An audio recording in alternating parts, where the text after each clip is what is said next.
big Trump supporter, not a Whitmer fan. Her numbers are pretty good right now. Whitmer's up 16. Oh, that's baloney. I don't believe those polls. You don't trust polls? If they're done by the Republicans, yeah, I trust the polls. They're telling you what you want to hear. That's correct. Then you trust the poll. It's important for polls not to reflect reality, but to reflect your reality. Exactly. Are you a Tudor Dixon fan? Yes. You're not a Whitmer fan? No. And she's very popular right now. She got a big boost after the kidnapping threat. Yeah, but I think they hyped it up more than it was because those people are still locked up. And for what? What'd they do? They didn't do anything. They're just threatening to kidnap the government. Yeah, anybody can say anything. Unless they do anything, then... I think they staked out her house and had kind of a plan. Yeah, but they didn't do anything.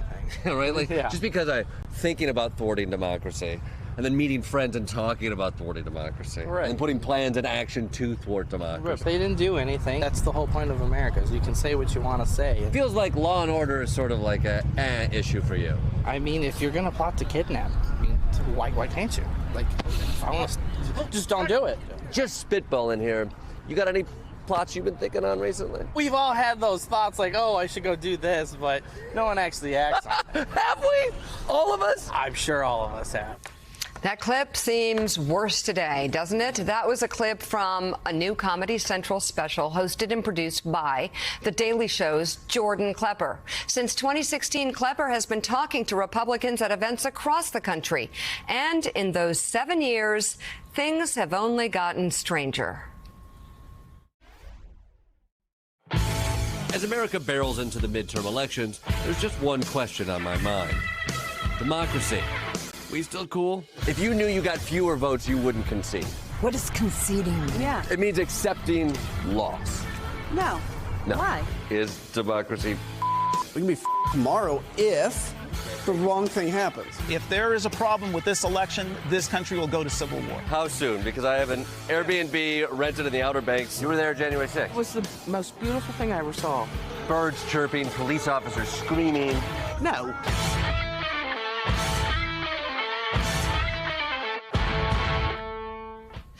And Jordan Klepper joins us now. He's the host, writer, and executive producer of the new special entitled Jonathan Lemire.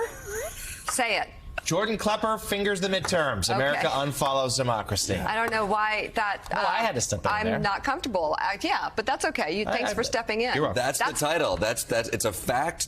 Face the fact. Say the fact. Dealing facts around here. Okay, so you're pointing the finger at the midterms. Yeah, I'm fingering the midterms. Okay, so okay, so I took it the other way. I'm with Mika on this. Okay. Good morning, everybody. I'm glad you clarified it. You know what? We needed to light things. This has been a hard day, and you do lighten things up, Jordan Klepper. Thank you. And you also kind of take the veil off of something. So tell me what the goal is of what you do. I know it's funny, it's hysterical, you're on The Daily Show, but is there more to it for you?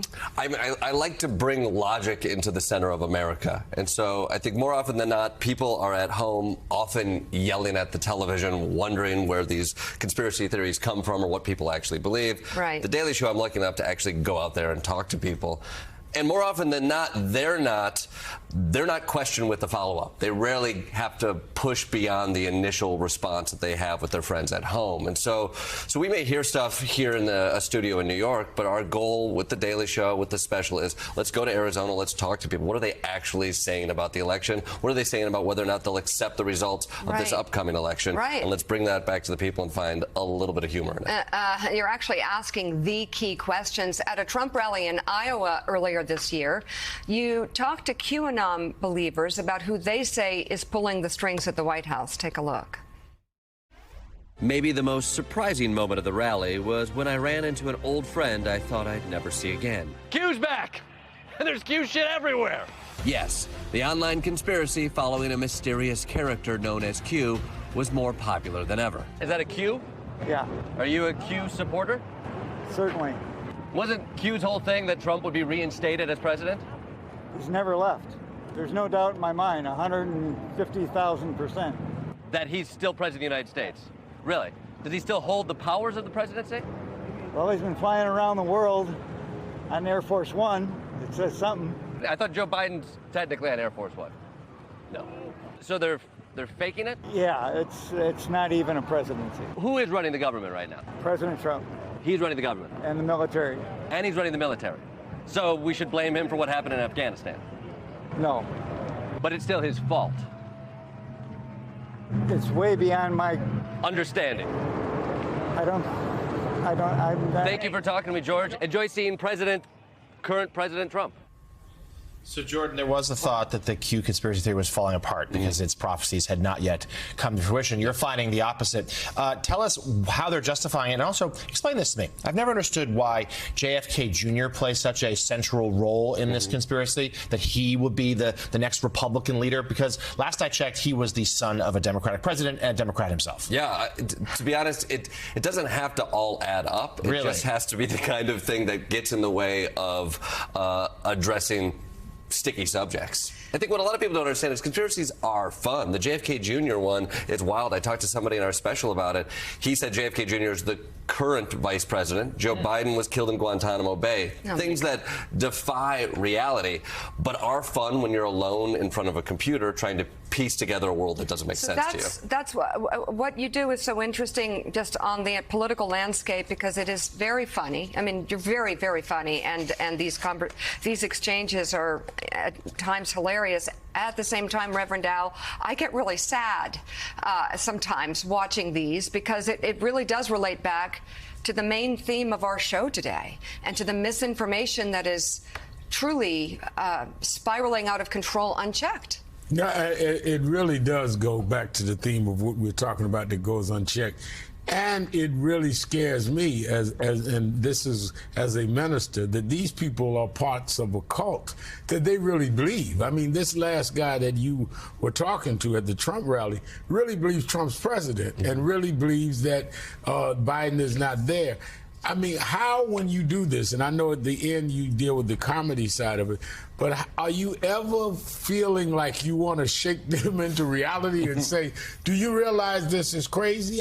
Because it's like they've drunk the Kool-Aid, and maybe it's the activist preacher me that you want to convert these people. Do you ever feel like you want to bring them into reality? I try to bring them to my reality, but I do think we are living in separate realities. I empathize with a lot of these folks. They want a community, and you go to these rallies, there's a community there. They want a sense of purpose, and you have the former leader of the free world telling them that they're a patriot. Go and serve me. And so I understand where their energy comes from. I want to be a part of something as well. I think what is really scary is they've also been given the playbook to not have to accept accountability for anything that makes them feel uncomfortable. So over the summer, you caught up with Trump supporters to get their reaction to the House January 6th committee hearings. Let's take a look at that.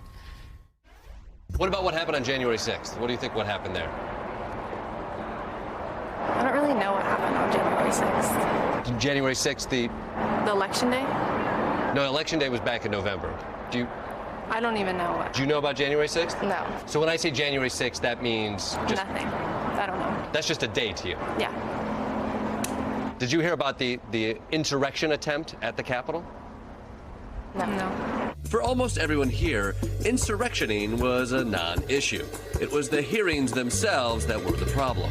I think it's an abomination. It's just McCarthyism. It's a witch trial. It's a witch hunt. It is. Yeah. It's like a mob of people coming together with pitchforks. Yeah. Saying, and we can't have that. Yeah, with an agenda. Here's the narrative we're pushing, and that's all we're pushing is our narrative. A mob of people with an agenda, pushing an agenda. Yes. That can't stand in America. No.